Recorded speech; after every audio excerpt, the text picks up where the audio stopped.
Hello and welcome to Algomancy. I'm recording this video in a different format, so I know a lot of the other ones were very difficult to watch. I got all your comments, so the things I'm changing, first of all, zooming in on the cards more. So this is the pack, and as I go through each pick, I can go through them one by one if you want to read them. So we're going to do that. The second is I'm going to be commentating on the video. So my opponent is very silent and very patient. So I'm going to talk through everything and commentate sort of how I do like my Magic videos. So I'm trying to make this a lot more easy to understand for people who are interested in the game but couldn't watch the other videos. I'm going to make it pretty beginner friendly, so I'm going to walk through the general rules of the game as well. So what we're playing is the limited form of Algomancy, kind of like the main game, where you're drafting your cards in real time as you're playing the game. So I'm the blue player, I suppose. This is the 2-player version. The Algomancy can scale to many players, but 2 players seems like the easiest to demonstrate for like a first video. So this is my base and my region over here, and my opponent is over there. And the fundamental rule of Algomancy is stated right here. Nothing passes this line. Each player exists in their own region and space. So I'm the blue player. Everything that happens in this blue region is isolated. So like if I have, let's find an example. Whenever you play a non-token wood card during combat, create a 1/1 unit.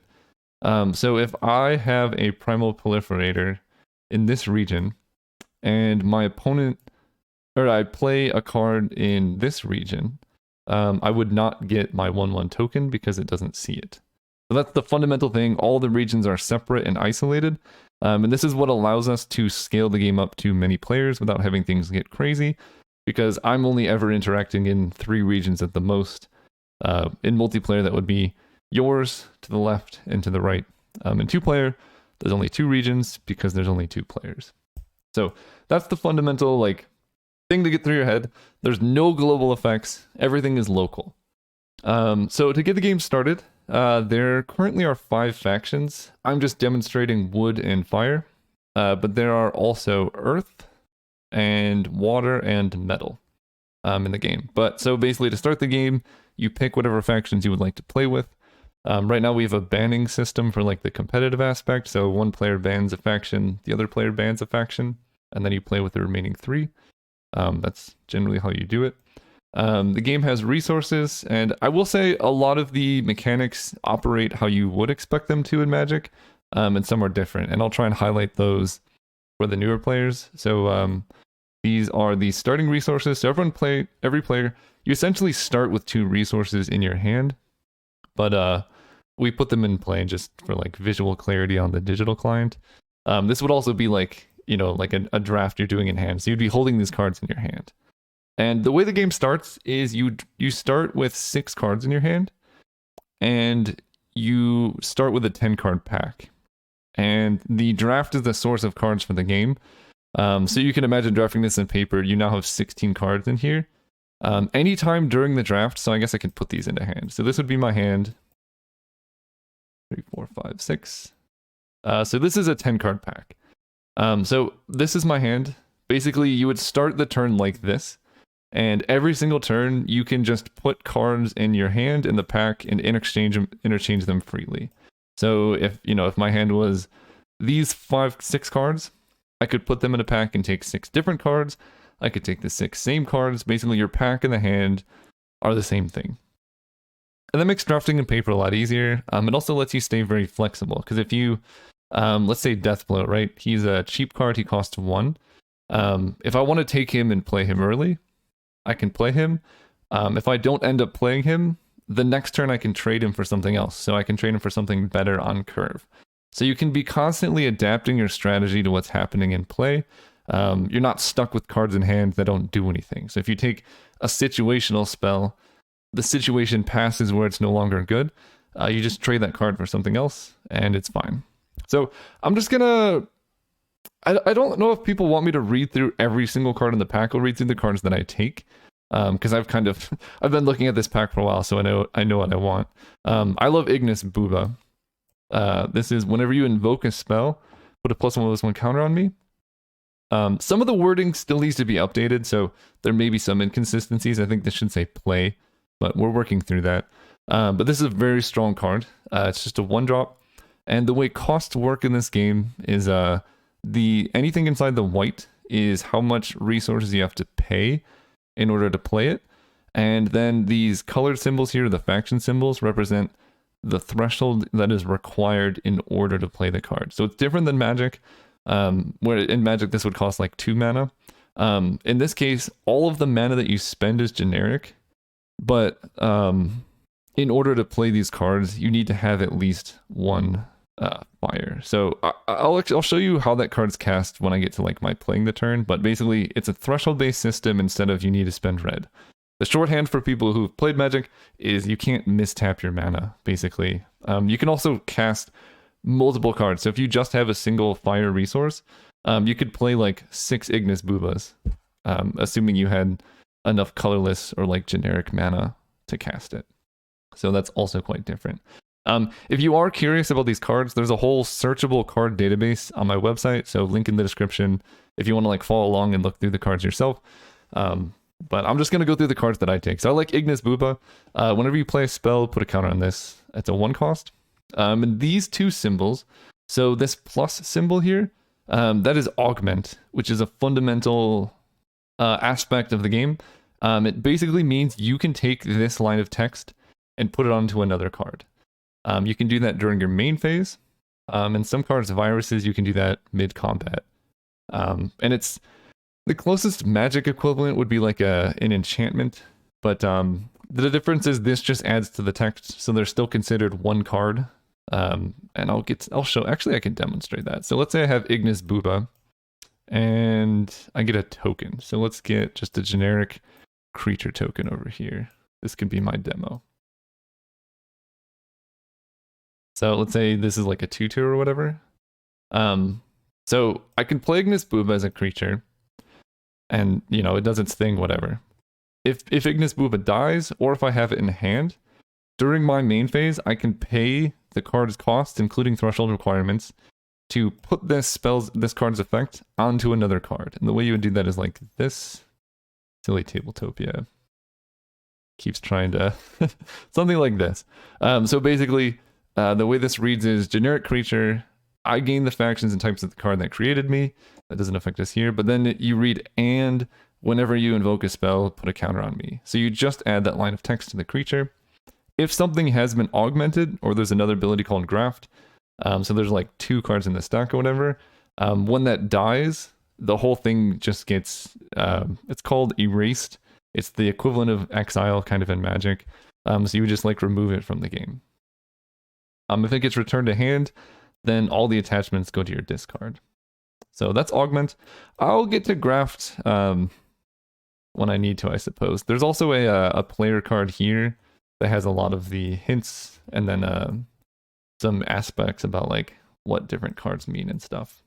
So if you're playing the game, reference that you can, or you can reference that and it'll be helpful. So I'm gonna go play a spell-based deck because I quite like it, and it helps me talk about these spell tokens. And I'll just talk about them when we get there. So the way you draft in this game, you always draft down to the number of cards that are in the pack. So you don't have to keep track of how many cards were in your hand. We just know that packs have 10 cards in them. So I just take cards from the pack until there are 10 remaining cards. So I like Ignis Booba. I'm basically just drafting the fire deck here. Redirect. I like Recurrent Spirit and Arc Lightning probably. And so now let's count the cards in the pack. There's 10, and I end up with 6 cards in hand. So the math works out, and we're good to go. And this basically would be passing your cards kind of like you would do a draft in person. We've just been putting them over there. So to start the game, we've already rolled, but one player needs to have initiative in the game. We already rolled to set this up. I started with initiative just so I can demonstrate it. Whoever has initiative, it's not like it's my turn, but basically I need to act first in all situations. So I'm active player. Otherwise, me and my opponent would just sit there and stare at each other, and nothing would ever get done. So this is me having initiative. After the draft step, there is the preparation phase. This is where you handle your mana, your resources and things like that. For the first turn, you start with basically these in hand. And essentially to get mana or resources, you trade cards in hand for them. So they get erased. So you're basically exiling a card from your hand to take a resource. You start with these 2 generic resources, and I'm just going to trade. Actually, let's demonstrate. No, I'll just trade both of them. I've kind of set this game up so that I'm going to go fire and they're going to go wood. Secrets, but I think it helps demonstrate stuff. So I'm going to take 2 fire resource. Actually, let's keep this as generic. So resources, the mana they add, there's a couple inconsistent things, and this should be over here. But the mana they add is over here. So this fire source adds 1 mana and 1 fire threshold. And this just adds 1 generic mana, but it doesn't add any threshold.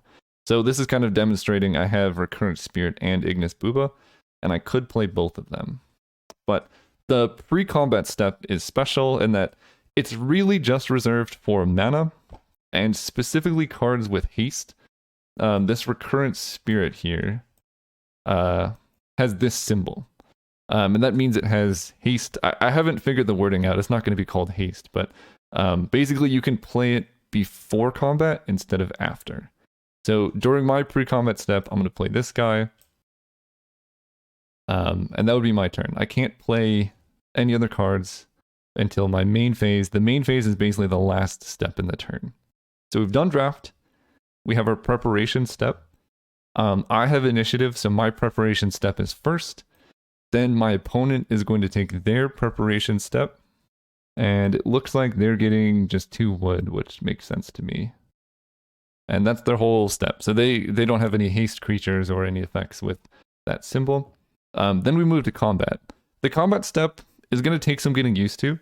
Again, we're in completely different regions. There's no interaction here. So people in Magic might think like, you could kill this before combat. You could play like a counter spell to counter this. You can only interact with things that are in your region. So like if my opponent has this, I have this card Arc Lightning, does 6 damage to any target. I can't kill this until I enter that region. So that's how you do that. So combat, it starts with declare attacks. They have nothing, I have something, so I'm going to attack them. The moment my creature enters another region, I'm kind of considered in that region, and now I can interact with stuff in that region. So I've attacked them, and if they had like this token here, I could now kill their token, interact with it, and the flip side, they can also interact with my creatures, but only the creatures that are in this region. So like if I had a token back here, and I attacked this opponent, currently they could only interact with this creature, not the token back here. It'll be more clear when my opponent gets creatures. Do they have anything? Do you have anything, opponent? They say no. Okay. Then they're going to take 2 damage. So the stats are very similar to how they are in Magic. They're just called Might and Mass. So this has 2 Might and 1 Mass. Still thinking about the wording, might be attack health or something like that. But it does 2 damage to their life total. And you start with 30 life currently. So they take 2. And then after combat, there's a regroup step where all the creatures are returned back to their owner's regions. And then we move to the main phase. So the main phase is like the heart of... This is when you deploy threats. There's no interaction during this step, so you don't have to worry about counter magic or anything like that. And the main phase happens, again, in initiative, non-initiative order in team games. In free-for-all, you can just all do it at the same time and it doesn't matter. But it's just generally there to prevent players from gaining an advantage from waiting to see what their opponent does. For my turn, I'm just going to play this Ignis Booba, and that's going to be my main phase. So then I can go see what my opponent's about to do, and they tap 2, and they're going to play a Spraying Mushroom. So let's look at this card. So this card has 2 attributes. In Algomancy, attributes is everything above the title line. So it has poisonous and ranged. Fungus is just its type. So poisonous sources deal damage in the form of -1/-1 counters. This is very similar to like Wither if you've played Magic. And then ranged creatures deal damage first and can block creatures with flying. So similar to like First Strike plus Reach if you've played Magic. So this card, very hard to get through because it blocks your stuff and then kind of instantly kills them before you can do damage to it. So it's pretty good. So that's a good defensive card for my opponent. Another thing, we'll just get there when we get there. So that'll be the first turn. So after the turn, you pass your packs, which we already did. There's a refresh step before the draft where everyone's mana gets undone. And then every turn, every player draws 2 cards. So I'm just going to deal 2 to everybody. And again, we don't really need to keep track how many cards we have in hand, but we do have 6 because we had 6, we played 2, and then we drew 2 more, and then we get our pack. So again, we can kind of keep these cards in hand because we kind of know we want to go red for the sake of demonstration. I guess I'm just going to force mono red here. Everyone knows I would put Soul Tithe in this game, so negate target effect unless his controller plays 1. And if an effect is negated this way, draw a card. A very strong card. I'm a sucker for Ember of Life, though. Whenever an allied non-token spell deals damage, create that many 1/1 units. Units are what we're calling creatures in this game, so this is a unit. I have this Arc Lightning, though, which says this deals 6 damage to any target. So I could play Ember of Life, and then set up an Arc Lightning to get 6 tokens, and that's pretty strong. For those wondering about this exclamation, that means the effect is instant. So basically you can't respond to it. The trigger just resolves immediately. And that's there just to help clean things up in combat where you don't want a bunch of triggers happening all the time. So yeah, I definitely want Ember of Life. That does require me going into green, which is a bit of a cost, but it's my favorite card. I love that card so much. And we're just all in on spells. We have Ignis Booba. We're going Weaver of Lightning as well. And I could play Soul Tithe. Soul Tithe is quite a bit better in Constructed, and honestly the secret utility of this card in this game is it's basically like a stifle, because you can counter your own stuff and then draw cards. So if you don't want, if you have a creature with a negative like drawback, you can Soul Tithe that drawback and then get all the benefit. So how many cards are left in the pack? 1, 2, 3, 4, 5, 6, 10. I am going to have to put 2 cards away to take 2 more resources. In Algomancy, you can play up to 2 resources per turn. You can take as many as you want, so you can have more than 2 resources in your hand, but you can only play 2 resources a turn. So use them wisely, I suppose. And this is where some amount of hate drafting comes in. I know my opponent's kind of in green, and I don't really want my opponent to hush-mush this Arc Lightning, right? So hush-mush says stop target effect. Effect is the general word for like card on the stack or whatever. So stop target effect is basically counter target spell or ability. And then I get hush-mush, but I don't want to spend 4 mana and have my opponent spend 2 mana to stop it. So there's a lot of strategy here because you know what you're passing your opponent in some cases, and they know what they're passing you. So you don't want to give them something that's too strong.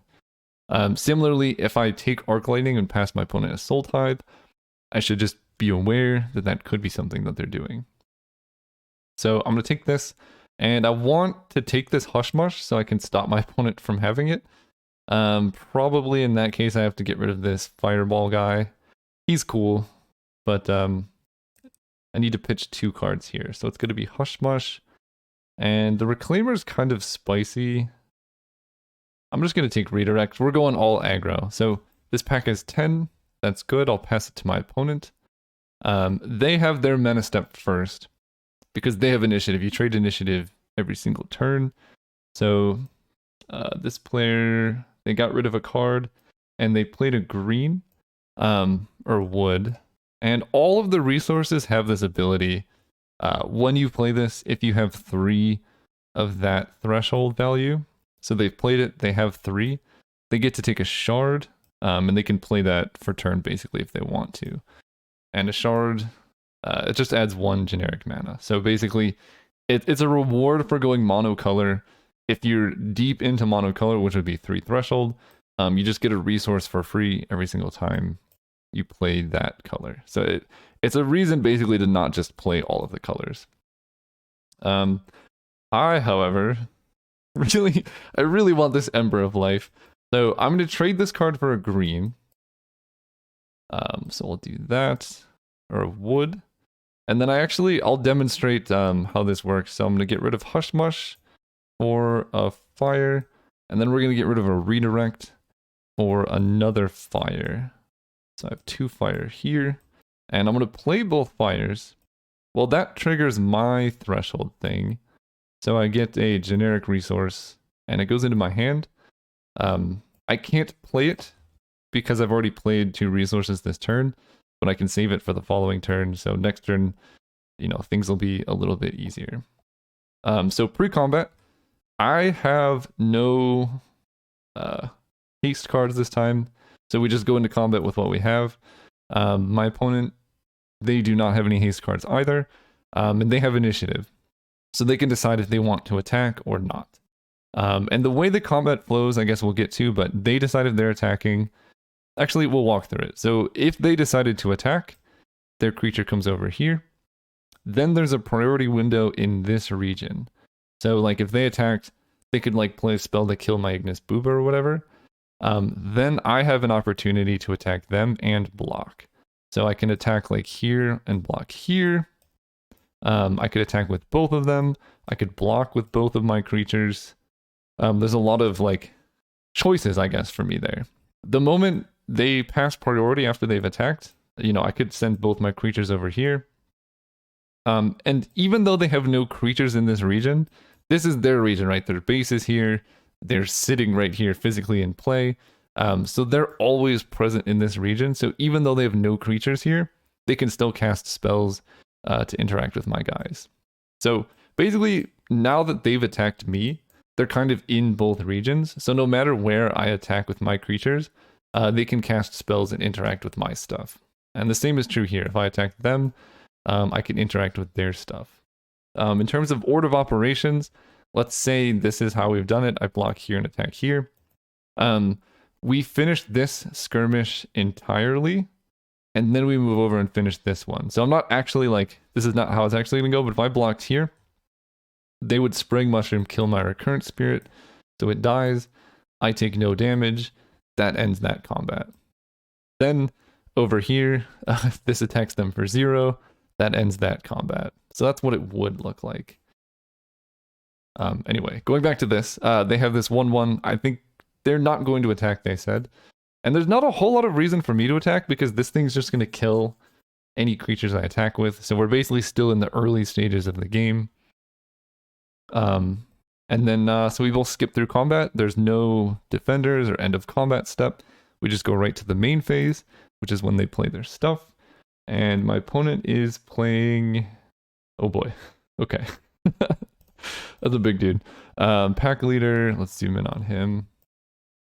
Whenever I attack, create an attacking 1/1 unit in all open adjacent locations in my formation.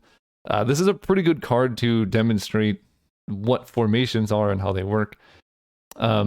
So when you attack with creatures, or units, as they're called, you assign them into a formation. And that formation is just left, right, front, back adjacency. So when I attack like this, these 2 creatures here are adjacent to each other. So Ignis Booba is adjacent to Recurrent Spirit and vice versa. If you add more creatures into that, they form an adjacency train, essentially. So left-right adjacency is pretty straightforward. Front-back adjacency, you can also stack creatures vertically. And you can only stack them vertically 2 deep. So I couldn't put a 3rd creature in this chain. It's only 2. So you can go as wide as you want, but only 2 deep. So this would be like a very dense formation or whatever. Front back, it's very similar to double blocking in Magic, but it's also like attacking. So if I'm attacking my opponent like this, whoa, what is going on with the graphics? Hopefully that doesn't keep happening. That was weird. Sorry if it's been happening. If I attack my opponent like this, so I have a 2/4 in front of a 2/2. they can then create a formation around it, so they can block like this if they want to. They can block like, if there's other creatures, they can block parts of my formation. They can choose not to block other parts of my formation. They can even block next to my formation if they really want to. So there's a lot of options available to them in that regard. The way it works is everything in a vertical stack deals damage equal to their combined might. So this is 2, this is 2. So this stack would do 4 damage to the front creature in the stack, and then any excess damage spills over to the back. So let's set it up like this, I guess. The way this would work is they would do 4 damage to Recurrent Spirit. It only takes 1 damage to kill it, so the remaining 3 damage would then kind of like trample over to this pack leader, and it would take 3 damage. They have a combined 7, so they would do 7 damage to Ember of Life, or 4, and then the remaining 3 to Energetic Reclaimer. That would be a pretty bad situation for me to be in. And then similarly, attributes are shared between creatures in a formation vertically adjacent. So this has Poisonous and Ranged, which means pack leader, like this combined, anything that this is stacked with vertically, that whole squad has Poisonous and Ranged, which is like, it's very, very good. So Spraying Mushroom, if you put it behind a pack leader, essentially this unit does 6 poisonous ranged damage. So they would do damage first. They could block flyers if they do this together, and they would do damage in the form of -1/-1 counters. So that's a lot to say, but basically what that means is when pack leader attacks, they're going to make some 1/1s. If it attacks by itself, there are 3 adjacent locations that are available. If it attacks like next to a creature, there would only be 2, or if they want to do this, there's only 2 available adjacent locations for it. So at its base stats, this is a 4-cost creature that attacks for 8, which is it's very good. One thing you'll notice about the creatures and stats in Algomancy is stuff is a lot more pushed, and that's because it's literally impossible to get mana screwed, and there's no play-draw disparity. Everyone is taking their turns and playing their turn at the same time. So, like, we both have the same amount of mana every time. We've had the same amount of cards every time. So it's really hard for your opponent to like play a turn 1 creature and steamroll you with it because you're not on the draw. Like you have the same amount of resources as them every time. Okay, so that was their turn. They played pack leader. I'm going for my thing, Ember of Life. The other thing I would mention is in Algomancy, you know how I've been drafting from the pack every time. Like I've seen a bunch of cards. Your opponent is also seeing a bunch of cards. So they're very likely to have things to disrupt your plans. So by trading away that redirect, I probably shouldn't have done that. But by doing that, I've basically set myself up to like get blown out, right? If I go for this Arc Lightning Ember of Life, if they kill my Ember of Life, I kind of get messed up. If they counter Arc Lightning, I kind of get messed up. So there's basically in Magic and other games, you can plan for your opponent to like miss a draw step. In this game, they're essentially demonic tutoring for 2 cards every single turn. So the odds of them having something to interact with you or disrupt your plan is very high. And you need to plan for that accordingly. Okay, so that was that turn. Let's deal 2 to everybody. Oh my gosh, the graphics. Okay, yeah, that ends the turn. Let's deal 2. That's right, the graphics. Sorry, I got interrupted. Deal 2 to everybody. And then look at our pack again. And the way that it works for 2 players is you get new packs every 4 or every 3 draft steps. So this is the last time I'm going to see that pack. And then collectively we're going to trade both of our packs for 2 new packs. And then you keep drafting and you just keep doing that until somebody dies. What do I want to do here? I like charge. Target unit becomes ranged and electric until regroup. So we know what ranged does. It's basically first strike and stuff. Electric is awesome. I love electric. Excess damage dealt by electric sources can be directed to an adjacent creature.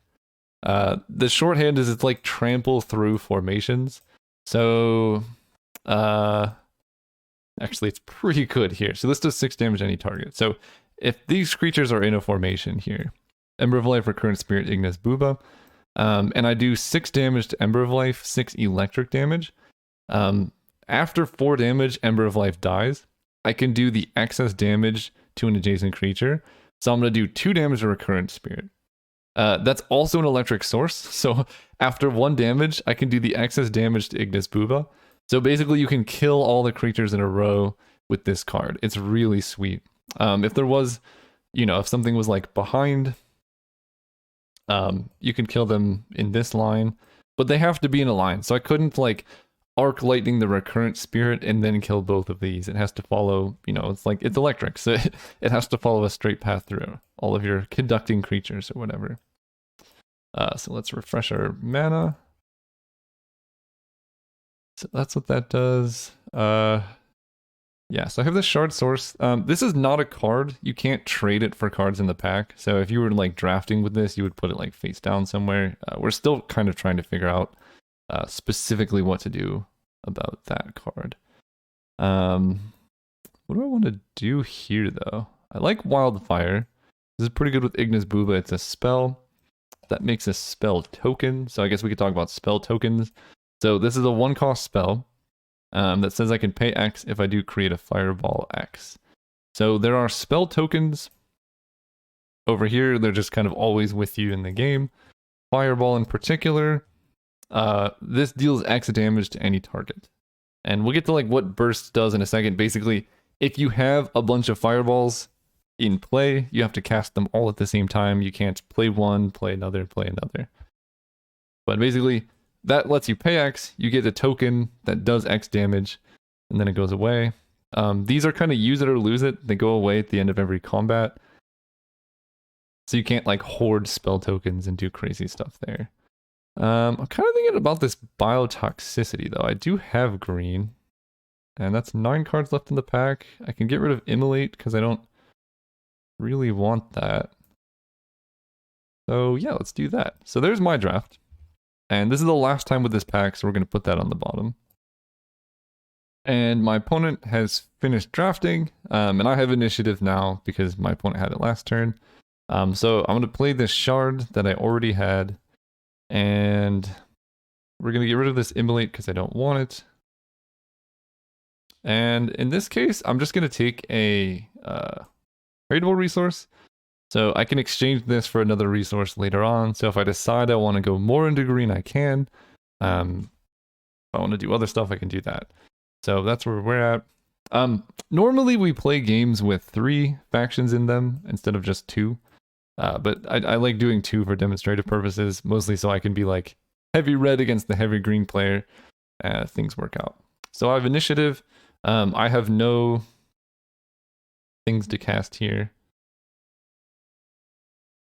My opponent also has no things to cast, but it is their combat step, and they are going to attack me with their pack leader, and associated with him, he gets a trigger to make a bunch of 1/1s, and I don't have any way to stop that because it's a... Actually, I do, right? I have Arc Lightning.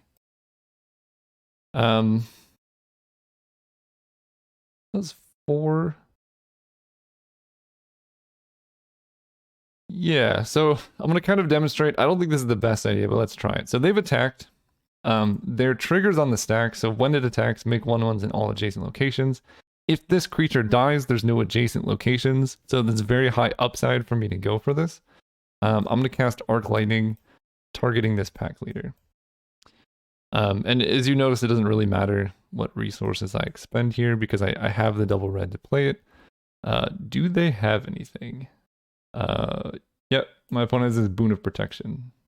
So Boon of Protection, I think I passed this to them, which is, again, you need to pay attention to the cards you're passing. Negate target effect that targets an allied effect, player, or unit. Things on the stack in this game are just called effects. So this on the stack is an effect, and this is going to counter that effect targeting pack leader. So we don't get all of our 6 tokens of glory, and they get their thing because I have nothing else to stop them here. So that goes through. So that happens. This goes to my discard. Pack leader survives, and then they get their 1/1 tokens around pack leader. And they spent mana to get that. Oh, they also grabbed 2 mana. Sorry, here's the secret. I'm actually playing against myself. That was the easiest way for me to record and have things look and sound normal. So they've attacked me. We just passed the priority window. I have 2 resources left. I can block, and I cast a spell, so Ignis Booba gets a counter as well. And these are all 1/1 creatures. So I kind of like blocking like this, just so I can kill some of their creatures. I'm going to take 6 damage in the process, though. So for demonstrative purposes, I'm blocking. At the same time, I can also attack them if I want to. And because I have initiative, or wait, oh, I had initiative. So I already said I wasn't attacking, and then they attacked. So I can't actually attack elsewhere, because basically once you decline your first attack, you can't like counterattack again. I've already said no, I'm not attacking. So they can attack knowing I'm not doing anything. Yep, so I'm gonna block like this, take 6 damage. And then we move to regroup. There is another priority step here if I wanted to like play a spell after combat or whatever. I don't, because I don't have any. Their creatures go back. So their army's starting to grow. I have initiative. I have 2 3 cost. I'm going to play Biotoxicity. That is a spell for Ignis Booba. And Biotoxicity says create 3 poison 1. So I'm going to do that. Poison 1. Take 3 of these. Put X -1/-1 counters on target unit. So I have 3 individual cases of this, so I can poison a bunch of stuff. These are spell tokens, so they sit in play face up, and I can play them at any time. They go away at the end of combat. So I play them during my main phase. They stay through the drafting. I go bring them with me into combat, so my opponent knows about them during the draft, and they go away. And yes, spell tokens do trigger Ignis Booba. This is going to become a 5/6 next combat. So not too bad of a place. Let's see what my opponent's got going on. This is kind of the thing, right? I spent so much mana in combat that I didn't have time to play Weaver of Lightning and Energetic Reclaimer, which would have been pretty good this turn. My opponent spent 1 mana.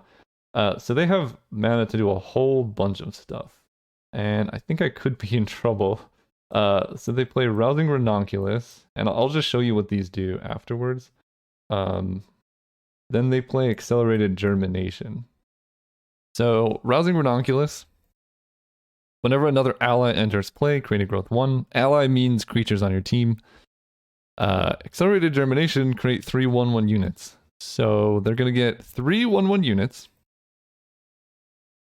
And they're going to get 3 growth 1s. Let's just take these. They're kind of going crazy here. Generally, the shorthand we've been doing is if it's a 1, just don't put a dice on it. But normally, like, if you had a growth 2, you would put a dice on here saying, like, this is a growth 2 or whatever. But it's easier if there's nothing on it, it's just a 1. Growth. Target unit gets +X/+X until regroup. And they have 1, so they can grow their team whenever they want. It's pretty good. And those will go away at the end of the next combat. So if they don't attack or don't do anything, they go away. So I'm going to send the initiative over to them. Somehow I set this game up so that me as the narrator is probably going to get stomped here. But I was demonstrating sort of, this arc lightning play was way too greedy. I needed some other sort of countermeasure. You can't just go for like a raw 4-cost spell into open mana a lot of the time and expect to get away with it. But I'm not doing so bad. So we get new packs. And we draw 2 cards. The shorthand for this is we'll just deal 12 to each player. Deal 12. It looks like a lot, but we're going to put it into the draft zone. And I don't remember how many cards I had in my hand to begin with. But again, we just draft down until there's 10 cards in the pack. So I think we'll be okay. Okay, I want spells because they have a bunch of tokens. I cannot let my opponent get this. Create a number of 1/1 flowers equal to your wood is pretty ridiculous. I like Envoy of Lightning. Whenever I cast a spell, put a counter on an ally. So this triggers off spell tokens. There are also spell creatures. Spell is just kind of like a card type. But the spell effect happens when you play this. And then you get a creature at the end. So when you play Energetic Reclaimer, it's a spell on the stack. When it resolves, you put a spell at random from your discard into your hand. And then you just get the creature into play. So I like that. I like this. I need something to deal with this board right now. I'm going to have 1, 2, 3, 4, 5, 6. And I could go up to 8 resources, which I think lets me play these quite effectively. So I'm going to take the Emblem of War. That's another card I don't want them having. That's 10 cards left in the pack, so I have to get rid of one of these cards. And I can't let them have Fertile Soil either. Alright, I'll just give them Emblem of War. What's the worst that could happen? And my opponent's done drafting, so they just played... So they're just sticking to straight up mono wood, which is a reasonable strategy. And they have a bunch of mana. I'm going to ditch this Fertile Soil, which I can't afford to give them. And I'm just going to take 2 fire. I think I'm losing this game. One thing that is very important to note about Algomancy, like, you have so much agency over this game that your mistakes do really matter. Like, a lot of times in Magic, you can make a mistake like that, but then you get lucky, right? Your opponent doesn't draw the correct cards they want. That's not the case in this game. Like, you're drawing all the cards you want pretty much every turn. With some exceptions, there is variance in, like, the packs, but, like, if you make a mistake, it really costs you. And, like, most games when I play that I lose is like, well, I know exactly where I lost that game.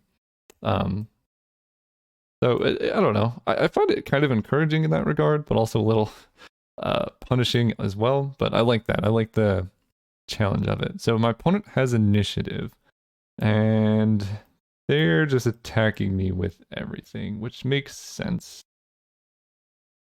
This... spell tokens, you can see they have these over here. You have to choose what region you want to put them in. They're bringing them over here, and that basically means they can't cast them in this red region anymore. They're in this location. Everything's localized to this spot. So they're attacking me. This is their formation, just a bunch of 1/1s. Imagine if I had that electric card now and I just zapped through all their guys. That'd be pretty good. Okay, so they do that. They have initiative, so they can play spells if they want to, but they are going to pass priority. They have these 3 growths, so they can save stuff from my poison. And I have no interaction in hand either. I planned my turns out pretty poorly here. But I can hold on to these poison and respond to their growth. So it kind of like, I'm trading these poison for their growth and I can play them post-combat. The downside of that is I can't grow my Ignis Booba to block the pack leader in that regard. Which is kind of an issue, because that's a lot of damage. So I think, in this case, I mean, I will get their creatures... Oh, also pack leader triggers, so they're going to get a bunch of 1/1s as well, which is going to give them more growths. So they can kind of overload. I think I'm going to go for the poisons now, before they get more growths. And I have to play them all at once. So I guess I want to get them... Let's kill the Spewing Mushroom and then go over here. My opponent's going to respond to that by double growthing the Spewing Mushroom and growthing this. But they keep -1/-1 counters, so they will die at the end of turn. So they get 1, this gets 2 counters. So they get +2, this gets +2/+2, this gets +1/+1. Then it gets a -1 counter on it. Same, this gets 2 -1 counters on it.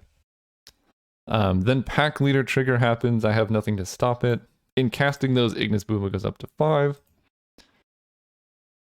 This is a lot to demonstrate. Sorry, that talking through this could be more clear, but they get 2 more 1/1s around pack leader because they have 2 open spots and they enter attacking. Rousing Ranunculus, just whenever they enter play, make a growth, so they get 2 more growths here. That's a lot of stuff, but I do have a big Ignis Booba, and I can trade Ignis Booba for the pack leader, because even if they growth, it will die. If they have any spells in hand, this fails, but I feel like at this point, that's kind of where I'm at. So they're letting me go to block, so I'm gonna block like that. Recurrent Spirit, I'll just attack them for damage. So they have initiative, we're gonna resolve this whole region in its entirety. And my opponent has priority in all of their mana. Oh, geez. Okay. So they lead with Sudden Bloom. Units in the region of your choice get +1/+1 until a regroup. Yep. That's pretty good. So their whole team gets +1/+1 from that. And then they play Botanical Beatdown, which is this card, targeting my Ignis Booba. Deals damage to target unit equal to twice the number of allied green or wood units in its region. The generic creatures, they gain the factions and types of the cards that created them. So pack leader is wood. So they're doing a whole bunch of damage. Can you imagine? So this is doing right now 1, 2, 3, 4, 5, 6, 7, 8, 9, 10, 11, 12, 13, 14, 15, 16, 17, 18 damage. If they had Ember of Life, they would get 18 tokens from this. Oh, it's so beautiful. 18 damage to Ignis Booba will kill it. So the Booba down. This card goes through. Their whole team gets +1/+1. They can then play their growths here and here to do an extra 2 damage, which they do. So let's work through the damage. I take 1, 2, 3, 4, 5, 6, 7, 8, 9, 10, 11, 12, 13, 14, 15, 16, 17 damage. So I take 17 damage, go to 7. My Ember of Life dies. That happens during the regroup step. They lose this token and this mushroom dies. They get their creatures back. So that's their combat. I'm doing 2 damage to them with my Recurrent Spirit. Because if you're not blocking with it, you may as well attack. So they still have a bunch of mana. They have initiative. So what else are they doing here? They play a Test Plant Buddies. Oof. They're grafting. Okay, so this is a good time to explain graft, I suppose. So these cards are set up. You can see this little symbol here, the graft symbol. Whenever you create a token for the first time each turn, target ally gets +3/+3 until a regroup. So all of the graft cards, the graft creatures essentially, are set up cause effect. So whenever cause happens, it does this effect. And basically graft, just like augment, you can pay that card's cost to put it onto some other thing that has this cause effect setup, and it adds onto the effect. So now Test Plant Buddy says, when you create a token for the first time each turn, target ally gets +3/+3 until a regroup, and units you control in the region of your choice get +1/+1 until a regroup. So it basically is just a way for you to build your own effects. What's another? So they could, if they also have the mana, there's really no limit to what you can do. So if they had Botanical Beatdown, they could add that onto there. They could put Accelerated Germination. So whenever they cast a token, all of these things happen a bunch. And it's it's basically the way in Algomancy to break parity, because everyone has the same number of cards, access to the same quantity of resources, but it's how you use those that matter. And this is a way to basically build up card advantage engines. As a way to like get recursive value out of the cards you've already played. So they have like Test Plant Buddies plus Sudden Bloom is just, that's a lot of mana. That's pretty scary.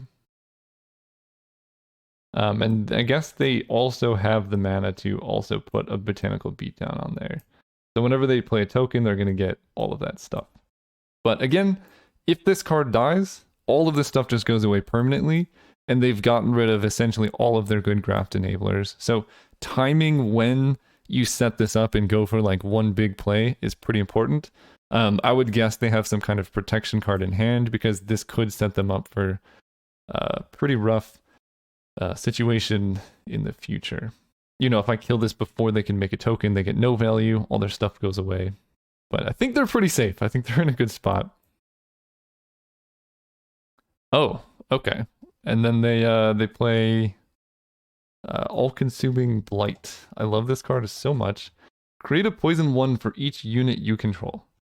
They have 1, 2, 3, 4, 5, 6, 7, 8 units, so they're gonna get 8 poison. And currently the way that this is worded, they've already created a token each turn. This is something I'm trying to work on. I want this to be like whenever this sees you make the first token, so that this would trigger, because they're making poison tokens, but currently it does not. So they get 8 poison. They also get a growth from playing this in the Rousing Ranunculus. I think they're winning this game. And that's all their mana. They still have... Okay, they only have 1 card in hand. So from my turn, we're going to play Envoy of Lightning. Whenever I play a spell, put a counter on an ally. Then I'm going to play Weaver of Lightning. Whenever I play a spell, make a unit.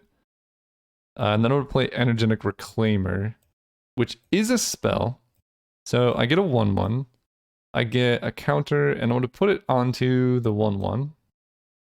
And then I return a spell at random from my discard. I have 2 spells, so Odd gets back Arc Lightning, which is what I want. Okay, so I get Arc Lightning in hand, but I lost my Ember of Life. If I wanted to, I could pay. He has Augment, so I could pay 4 mana to put him onto another creature. Put his ability, so like I could have something like this. And then you would have like, whenever you cast a spell, put a counter on an ally, and whenever an allied non-token spell deals damage, create them any 1/1s. I didn't, because I really need to get something going here, but I think I might be dying on my following turn, but I could draw something. So that's the end of the turn. I take the initiative, deal 2 out to everybody, and we get to draft. Flame Shield, you say? That was kind of the perfect way back in this. Delete all other spells and abilities. For each spell deleted this way, create a Fireball 1. So if they try and poison me a bunch, I'm going to get a bunch of fireballs to stop them. Oh. If I have Thunder Dino in that regard. Thunder Dino says whenever I resolve a spell, I deal 1 damage to each opponent. Oh man, wait, I could do a bunch of damage to my opponent here. How much mana does this take? 4, 4, 1. 1, 2, 3, 4, 5, 6, 7, 8. So if I trade the shard for a fire, I'll get another shard and I can do all of this. Okay, we're coming back. This is the last turn with this pack, so I'm gonna get rid of it. Right, I've seen this before. Maybe I haven't. What turn is this? Turn 1, turn 2, turn 3. No, okay, this is not the last turn of this pack. Alright, let's see what happens here. I also have Burning Vengeance. So the plan is I Flame Shield all of their poisons, and I kill all of their 1/1s, and that's going to kill a bunch of creatures. Burning Vengeance does damage to any target equal to the number of units that died in this region each combat. And then I can kill the pack leader. Probably Fireball, you know, the test plant buddies, because that card is going to go crazy. Let's see how that happens. So I have initiative. So... Oh, and Flame Shield has instant, so they can't respond to that. This might change. This card is very strong, so I think I might remove instant because it's already insane. But it currently has instant. That's kind of the beauty and downside of, I guess, playing a game and actively balancing it. So this is kind of one aspect of the initiative, getting into a bit of strategy here. When my opponent attacks with Pack Leader, they're going to get a bunch of tokens, which are going to give them like Rousing Ranunculus stuff. It's going to trigger the Test Plant buddies. So with initiative, I can attack them and kill the Pack Leader before it has a chance to make the tokens, because it hasn't attacked yet. So this is kind of using an aspect of Flame Shield, which I don't think I like. I think removing instant just makes sense. I like being able to interact, but because it has it currently, I can attack, Flame Shield, kill all of their poisons, and I would get 1, 2, 3, 4, 5, 6, 7, 8, 9 growths. 9 fireballs, and then I can use that to kill all of their stuff. Yeah, so I guess we'll go for that. And I want to get value off of playing this, so let's attack and somehow like protect my Weaver of Lightning here. This is kind of an all-in play. So I'm attacking my opponent. Oh, I traded this for a generic. I get 2 of those. Or for a fire generic. That gives me the mana I need. So I'm attacking my opponent. I'm maintaining priority with my attack. I'm just gonna play Flame Shield here. My opponent can't respond to it. Again, I don't like that, so this card is going to change. And we're actively in the development process, so all of these go away. And I get 1, 2, 3, 4, 5, 6, 7, 8, 9 fireballs. And because they have this burst speed, so that was a spell, so I get a 1/1. I get a 1/1. This says non-token, right? Yeah. And this Weaver of Lightning is going to go crazy, so let's make this guy really big. Then I'm going to cast 9 spells at the same time, so this guy's going to have 10 total counters. Actually, let's put 1 here, 2 here. Set this to 2, set this to 8. These are from Weaver of Lightning, or Envoy of Lightning. Whenever you cast a spell, put a counter on an ally. And this only says non-token spells, so I don't get a bunch of tokens when I cast my fireballs. But I'm going to play Fireball here, here, here, here, here, here, and then 3 fireballs here. Which would be pretty devastating. My opponent plays... Oh, I literally passed them that card. Yeah, they. I remembered seeing this. Natural Camouflage. Negate all enemy effects targeting allied effects, players, or units. So that's going to counter all of my fireballs. They get to keep their team around. So those go away. That resolves. So nothing died for my Burning Vengeance. I still, basically, if I can stop them from attacking, then they can't trigger the Test Plant Buddies and just destroy me. Arc Lightning does 6. So I'm going to try and Arc Lightning the pack leader now before they get a chance to attack and like do some bad stuff. I'm at the non-token spell, so I get another thing, and I could just put another counter on this guy. And so I'm casting this, doing 6 damage to the 5/5 pack leader.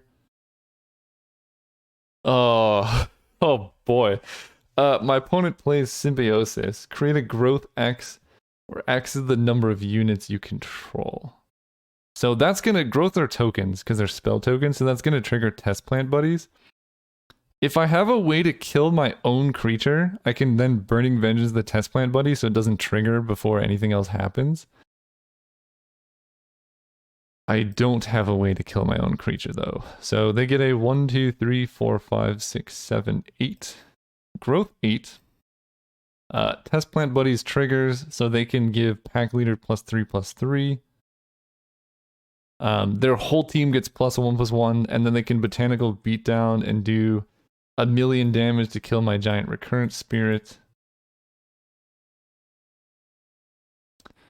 They have this big growth, and this does 6 damage, but it now has 8 total stats, so that doesn't even kill it. And I'm attacking my opponent for a mere 5, and they can counter swing and hit me for...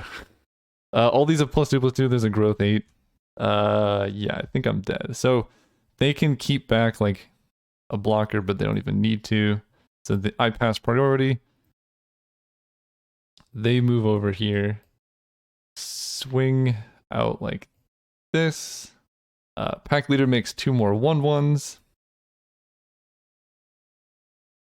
which make more growths. I block, I don't know, I can block here and here, I guess. They growth the unblocked one, and I just get obliterated into oblivion. And I can Burning Vengeance for 0. So that's the conclusion of the game. Pretty fun game, aside from the... every time I play this game, there's more things to balance. It's an iterative process, so this is one card I don't really like instant on it, because just blowing everything out. Fortunately, it didn't ruin this game. I mean, I thought it was going to be backbreaking, but my opponent came back and like demolished me. So this was me playing against myself. So Sorry, it was a little bit awkward in terms of like me knowing what was going to happen. I actually didn't set this up. I legitimately forgot my opponent, like I forgot I had the counter spell in the other person's hand. So that was actually surprising for me that I got blown out so hard. But yeah, the games are very back and forth in kind of big ways. So the game is set up so that you can do big stuff, but the big stuff is kind of contained, right? My opponent made 8 poison. I answered it with 8 fireballs, and then they answered those 8 fireballs with 1 spells, and it kind of ended up being the same. I like it that it makes you feel like you're just breaking the game continuously when you're playing it, but that's intended. That it's designed to handle tons of spell tokens, tons of creature tokens, and because you have to cast all your spell tokens at once, the complexity of those isn't so high, so you could have like 10 growths, and it's kind of equivalent to like, you know, just distribute 10 growths amongst your team. So I like that. And the zoned combat also keeps things from getting too complex, because if I'm attacking over here, these creatures are no longer affecting this combat, so it kind of mutes the complexity here. But games often end in spectacular ways like this, when someone just breaks through. And I can pretty much say it all started with my Arc Lightning plan. If I had killed this pack leader, their token generator is gone, right? All of these tokens they have, all of these growths that they have, all of those poisons that they got, the botanical beatdown sources, and you know, the symbiosis, all came from these tokens that my opponent got from pack leader. So if I was able to kill this pack leader before they started doing stuff, the game looks completely different, because now they don't have a pack leader, they don't have all those tokens, they don't have these growths, and now their board looks something like this. So if, you know, if I had played a bit more carefully, I might have been able to manage that. But as it stands, I got destroyed. It was pretty fun. I enjoyed it. So we're running a tournament for this game. Check the link in the join the Discord if you want to play or participate. There's $100 in prizes. It's free to enter. You just have to play a practice game and kind of demonstrate you understand the rules before you just hop into the tournament, just so we can get things going smoothly. So if you're interested in that, hop in the Discord and just message someone, say, hey, I'm interested in the game. Otherwise, I'll be posting these. Let me know if there's any modifications you'd like for this game, and we'll go from there. See you guys next time. If you made it this far into the video, you're clearly enjoying the content. So if you want to help support me being able to make more content, there's 2 ways to do it. The first is free and very easy. Just following me on Instagram. You get, you know, to see cool stuff like this cat made out of trees, or this dog that's an island. Some very interesting or trippy videos like this one, which it's not for everybody. The other one is just going to my store. I sell art like the ones I've shown. So there's a lot of cool stuff there. You can shop the collections and see things like this. I'm selling t-shirts, and I would really appreciate it. Thank you.